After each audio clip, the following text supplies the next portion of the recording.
Hey everybody, I'm Advait and I like coins. Doesn't sound as appealing as some fancy sport or something, right? Wrong. Today I'm going to speak on coins, what I like about them, what all they represent, and how interesting they are. So, when I was doing research and preparing this talk, I decided to Google why collect coins. Of course, I have my own incentives, but I just wanted to see what others seek to get out of a numismatic hobby. All results listed bullion value and safe investment as good reasons, and my reaction to that, to be very frank, is a plain flat no. Of course, the function was to act as currency, helping with the transfer of money from one individual to another. But I am here to show you how they are so much more than that. I think we can all agree that collecting stuff, be it coins, banknotes, stamps, anything really, is surely intriguing if not interesting. Allow me to demonstrate. A layman might just see a demonetized coin here with some bearded person's face on it. But I assure you, it is so much more than that.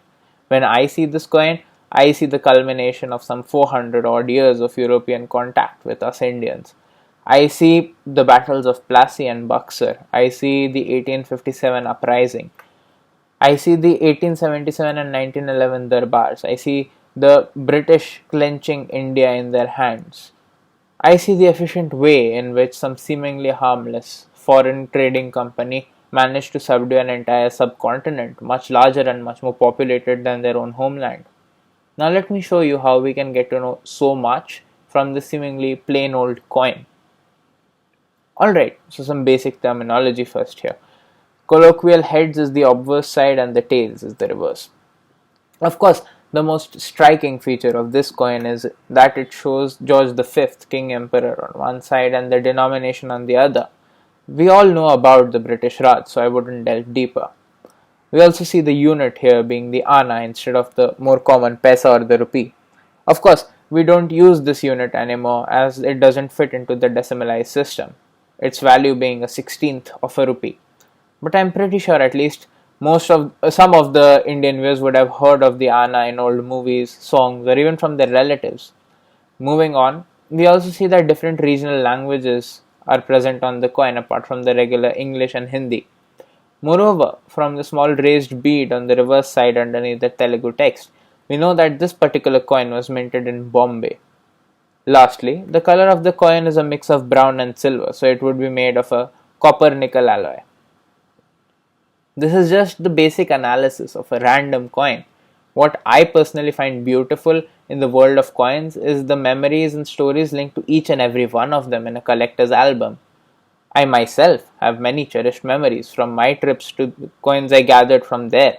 When I look at a 10 drachma coin, for example, I go to Greece and the Acropolis in Athens. When I hold a Deutsche Mark, I go to Germany and reminisce about the weeks I spent there. It is this layer of personal experiences and memories that caught my eye and got me into numismatism some 5 odd years ago. My grandfather's collection and its rich tapestry of memories enthralled me. The Soviet kopecks and the rubles made him tell us of his days in St. Petersburg, or Leningrad as it was called then. And the Libyan dinars reminded him of his days in the Gaddafi ruled Libya of the early 90s. Just think about it, a seemingly insignificant piece of metal being such a beautiful memento to these eras bygone. And this is why bullion value listed as reason to collect coins irked me greatly. What's even more interesting here is that these coins were not always used as currency. There were a wide range of objects that were used as currency beforehand, cowries being a very well known example. Others would include salt in ancient China and Rome. Interestingly enough, the Latin term for salt, that is salarium, is the root word for the word salary, and even peppercorns. Like when the Visigoths and Huns besieged Rome in its later days, they demanded the ransom in peppercorns instead of gold or silver as one would expect them to. Even squirrel fur was used as currency in medieval Finland and Russia. Moving on, did you guys know that the currency units dinar and pound are derived from the same system? The ancient Romans produced various denominations, of which the libri and the denarius were two.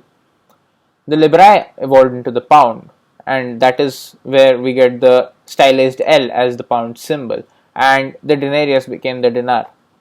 This shows how languages and coins are also interlinked, both on a journey through time, constantly changing and evolving. Let me elaborate.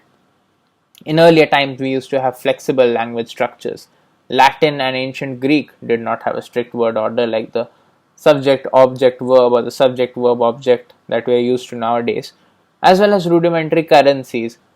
Early societies used cowries, as I said earlier, and then goods with intrinsic value in the barter system. Then, of course, as societies did develop, things changed, and oh, how they did.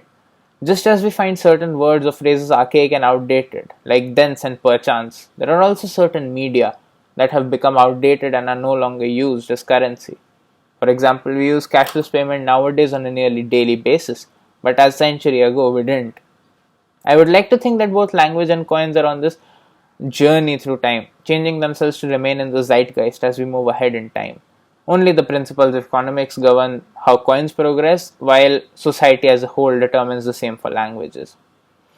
However, the two do differ as well. We can neatly organize languages into family trees, such as the Indo-European or the Austroasiatic family, but this is definitely not possible with coins. Why, you ask? Because each individual coin undergoes its own special journey. Two coins minted simultaneously might end up miles away from each other in a short time span as short as a week. It is this individuality that makes it impossible to generically categorize coins like one does languages. It is this marination of the coin collecting experience in personal memories and experience which makes this hobby particularly enthralling, enriching, and endearing to me. Of course, now we see coins go slowly out of circulation as cashless transactions become the norm, even more so in the light of the COVID-19 pandemic, where people are trying to reduce contact and find and do the same with currency. It truly is a special experience to see this chapter of human history draw to a gradual close in front of my own eyes. So I would urge you all to collect these mementos and keepsakes of the present, which will soon enough become the past. Ladies and gentlemen, I am Advait Mishra, and thank you for listening to my TED Talk.